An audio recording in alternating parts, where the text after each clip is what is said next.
Kristen, can you see my screen okay? Yep. Yes. All righty. For those that don't know me, my name is Lori Stalker. I am one of the trainers here at MAT. I have been a trainer since 2017. I am going to stop my video so that you can concentrate on the PowerPoint. I am also the clerk for South Harbor Township in Mille Lacs County. I've been the clerk since 2006. Full disclosure on what I'm going to present to you today.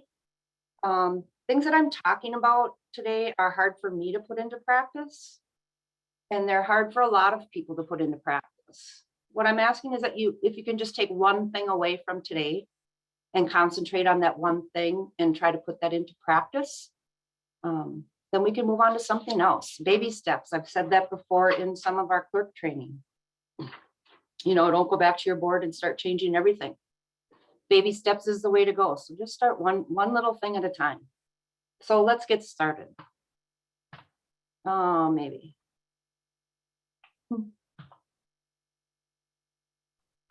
There we go. What is conflict? Well, according to the Webster Dictionary, if it's used as a noun, it can mean several things. It can mean a battle, a war, an armed conflict, competitive or opposing action of incompatibles. The cartoon says they've just skipped the first 4 options and gone straight to sorting it out behind the bike sheds. That's what I like to do to my kids when they were fighting, put them in a room and let them fight it out. Hard to do with adults. Could be a mental struggle, something you're struggling with inside of you. Your conscience is saying one thing and you're doing something different. That can also be a conflict. Opposition of persons or forces. This would be like an action film. The conflict is between the king and the archbishop. If you use conflict as a verb, to be different, opposed, or contradictory, to fail to be in agreement or accord. The statement conflicts with the facts. So the cartoon says, fine, let's at least agree that we disagree. And the other one is whatever. If you have children, you probably hear that a lot, whatever. So I think this is the kind of conflict that we're talking about and that we run into sometimes in our board meetings or even in our relationships. Is that conflict, being opposed. So using one word, what comes to your mind when you hear the word conflict? Now, if we were in person, I would have people just start yelling out words, screaming out words. So scream at your computer, folks. What is one word that comes to your mind when you hear the word conflict? Mine is anxiety, fear, nervousness. See, in the picture, these 2 people are standing back to back with their arms crossed. Neither one of them has an open mind. They have their own ideas about what they want to talk about, and they're not going to listen to the other one. We just need to remember that it takes both sides to build a bridge. Both sides might have different ideas on how to accomplish this task, but it seems to me that as long as the bridge meets in the middle, both sides have succeeded. Now think of a time when you were problem solving an issue with one or more people and there was a misunderstanding. What was the intended message? What was the heard message? And which of the following do you think contributed to the misunderstanding? And it could be more than one answer. Passive hearing instead of active listening. The person that was listening was not really listening. They're not fully engaged. Failure to recognize facial expressions and body language. Not looking at someone when they're talking can lead to a misunderstanding of what is being said. The listener didn't take time to try to understand. They didn't care. They had their own ideas and they're not going to listen. Maybe the participants weren't aware of or didn't acknowledge their own perceptual filters. Experience, culture, race, gender, any of those things can come in if there's a misunderstanding. Maybe the listener failed to communicate empathy and understanding. Nod your head. when they're talking. Look at them and nod your head. Yes, I'm listening. I'm understanding. I'm listening to what you're saying. Maybe the listener didn't probe for clarifying information. For example, what I'm hearing you say is this. Is that what you're trying to convey? Interrupting. Somebody's talking to you and you're constantly interrupting them. You're not listening to what they're saying. You're not listening to what they're feeling and what they're trying to get across. Passing judgment. You know, you can't judge a book by its cover. So if you see somebody talking and it's just like, you know, they're just not worth listening to. You're not listening. Attempts to change the subject. I don't like what they're talking about, so I'm going to make an attempt to change the subject. Minimizing people.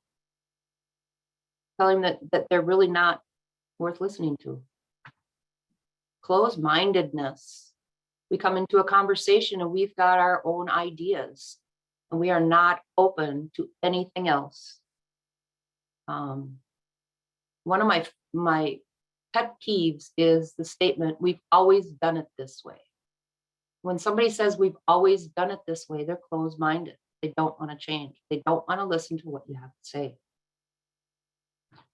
Again, preconceived notions crowded out any new ideas. Again, that we've always done it this way. Personal attacks on the speaker. What they're saying really isn't that important. And being vague when you're talking. If you're being vague, you're not going to be understood and there's going to be a misunderstanding happening. Active listening and offering feedback. What are the skills in active listening? Look directly at the speaker and keep eye contact. If you're looking at them and keeping eye contact, then they know that you are listening to them. Focus on the speaker and try not to let your mind wander. Especially, it's hard to pay attention when it's 30 below and you're thinking about a beach. Then you're really not focused on what's being said. Assume that the speaker has positive intentions. They're not trying to be negative. They're not trying to change the world. They have an idea that they're trying to pass by you, and just assume that they have positive intentions. Encourage the speaker by nodding your head, smiling, or using encouraging words. I understand what you're saying. I hear what you're saying. I'm interested and concerned. I respect your thoughts. I'm not trying to change or evaluate you. Encourage the speaker. Pay close attention to the words and feelings of the message. Again, verify what the person is saying and feeling with feedback statements. I hear what you're saying. I understand. This is what I heard you say. Is that what you meant?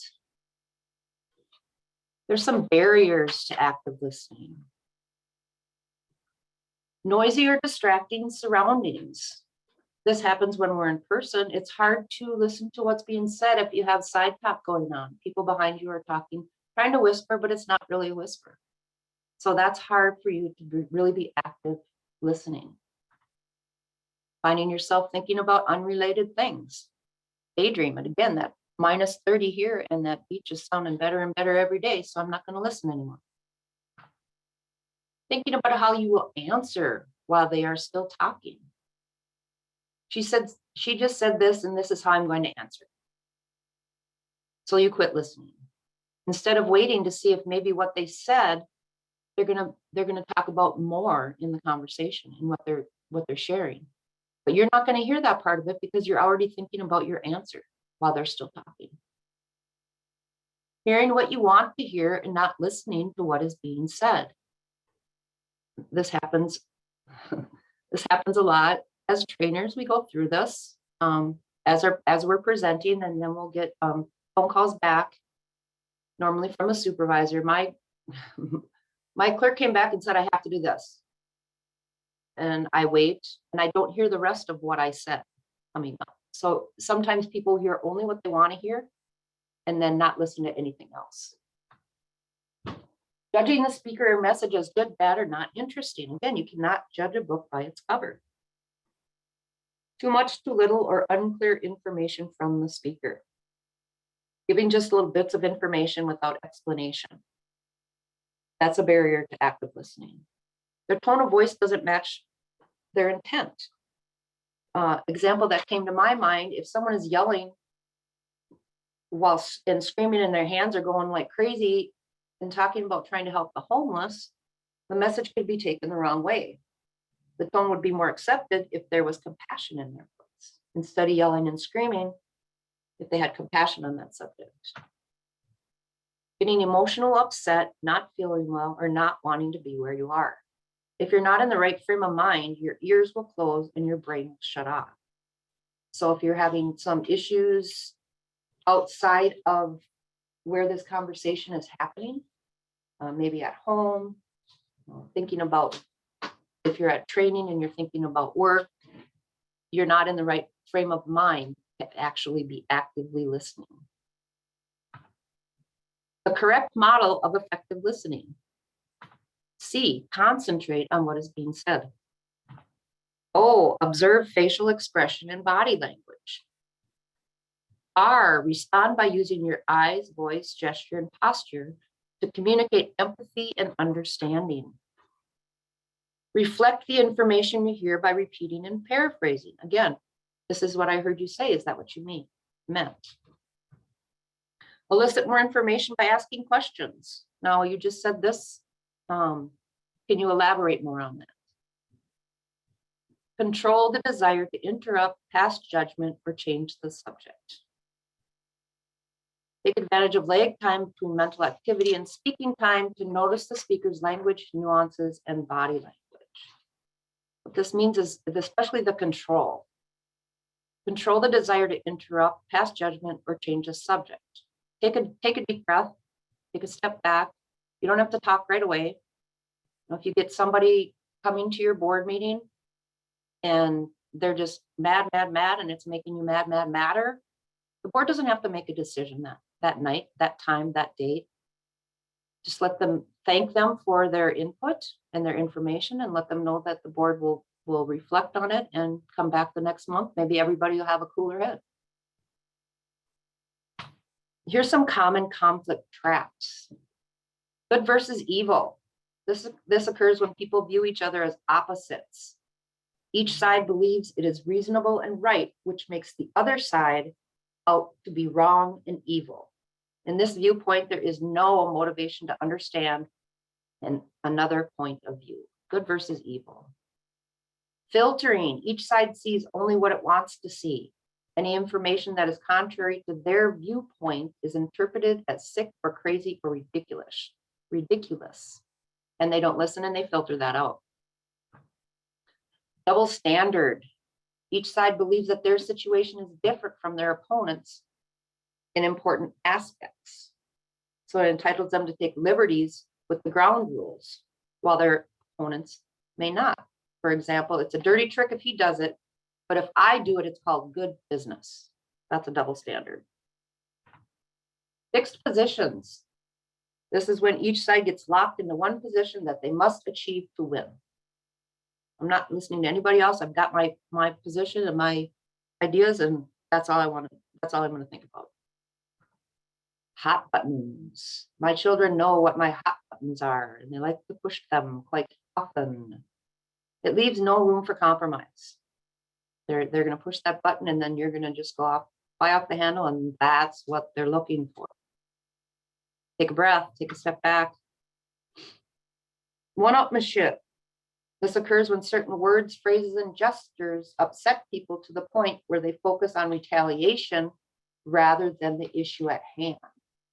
One-upmanship. Public engagement on difficult issues. This is tough. The key to success when facing a difficult public meeting is planning and preparation, if you can. If you know this is coming up at your meeting, clerks, get that information to your board as soon as you can so they can prepare for that meeting. Sometimes we don't have that. They just show up at the meeting. What's the reason for the meeting? Why are they there? What are they talking about? Relationship building first and at the center. We want to build a relationship with the residents. Nowadays, government entities, they don't trust us. And that comes from way up higher. Unfortunately, we're down the ladder, and they're just going to keep on doing the same things to us as they're doing to the rest of them. Relationship building first. Designed to promote problem solving rather than position demanding. You're there to solve a problem, not be in an upper position. Again, plan, plan, plan, plan. If you know what's coming up, research, be ready, have your ducks in a row. And again, you don't have to make a decision that night. You don't have to do that. Take a step back, thank them for being there, thank them for their information, let them know the board's going to take it back and revisit it next month. Set your expectations that all participants will learn and change their minds and presume positive intent. We want a positive outcome in these difficult situations. The 4 C's of trust are caring, competence, consistency, and communication. Trust is not a given. Trust is earned. Caring, competence, consistency, and communication. Create space and time to acknowledge the missteps. Like I said, just take a step back, thank them for their information, take a step back, and keep going on. Even when people are in disagreement, they are often underlying values that are agreed upon. Even when you don't agree with each other, there is a goal at the end of this. You just have 2 different ways of looking at that end goal. Understand that conflict is about the perception of incompatible needs. Cultivate a problem-solving mindset of being joint problem solvers, working together to develop solutions that meet the most important needs of everyone involved. Start from accepting that the other person's story is as true and valid to them as yours is for you. Undermining, demeaning, belittling, they have their story. There's 2 sides of every story, 2 sides to every pancake. Work to understand what they're saying, not necessarily agree with them. Work to understand. To solve a problem, you must know what the interests are of everyone involved. If you're going to solve the problem, you need to know everybody's interest in this issue. To identify the interest, you need to develop your listening skills. Take a step back, listen, take a breath. People just want to be heard. And remember, listen to learn, not to respond. Listen to learn, not to respond. Listen hard by listening beyond the words of the heart of the message. Say, tell me more. Tell me more. When you do speak, talk about yourself. I'm feeling this way. This is what I'm feeling. This is what I'm thinking, instead of you. Use reframing techniques to change toxic or propositional statements into statements that others can respond to productively. So if you have something you need to say, think about it. Is this a toxic statement? Is there another way that I can make this statement that this person will respond productively? The silver bullet. It is invested in solving the other person's problem as you are in solving your own. Getting invested in solving the other person's problem is a kind, generous, and moral thing to do. It is also the best way to get your own problem solved. Most people will be so wrapped up in their own emotions and in getting their own needs met that they will not be able to focus on your concerns. Once you demonstrate that you are committed to solving their problems too, by listening, telling them, and taking action, they will be able to relax enough to hear your concerns and grateful enough to start addressing them. It isn't easy to do. It takes practice, but it'll work. It's not easy to do. It takes practice. I'm still practicing on the whole deep breath, take a step back thing, but I'm getting better. I couldn't have done this without help. These are the resources that I use for the presentation. The Bureau of Mediation Services, they've got some great things on their website. Bridging Divides is amazing. They have webinars, they have worksheets, all kinds of things in Bridging Divides. And these last 3 are books that I have. Difficult Conversations by Stone Patton and Hank Heen. Nonviolent Communication by Marshall Rosenberg. This actually helped me in my communications with my son. Dealing with a Difficult Public by Patrick Field and Lauren Susskind. That book I worked for a ice fishing business over the winter. And I was reading this book one Saturday, and as people were coming in, I was putting it down and they could read the title. They got a laugh out of quite a few people. So those 3 books, I used a lot of information from all 5 of these sources. I couldn't have done it without that. So that's all I've got. Okay. Do the opposing sides want to resolve the conflict? Along with this, can we get a copy of harassment in the workplace? Yes, they're all going to be on our website.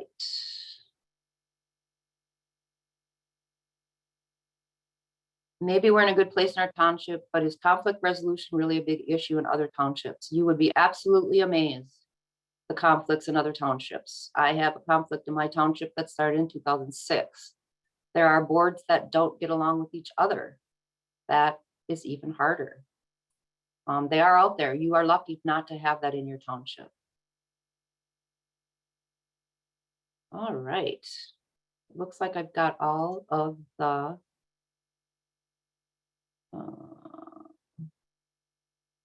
start my video. It looks like I have all the questions answered. Thank you very much, Kathleen and Jane. I need to figure out.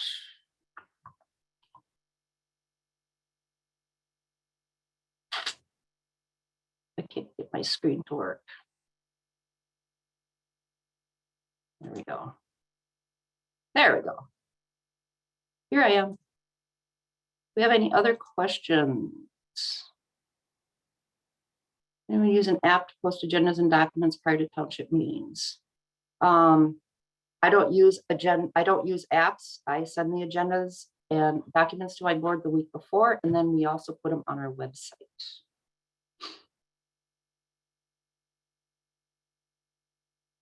Okay. Dealing with a difficult public. I'm telling you, it was a really great book. Thank you for helping us look at our own behavior. Thank you, Shirley. You're welcome. Again, my presentation is going to be on the website. Records retention training. Great question, Harrison Township. We are going to work on that. All right.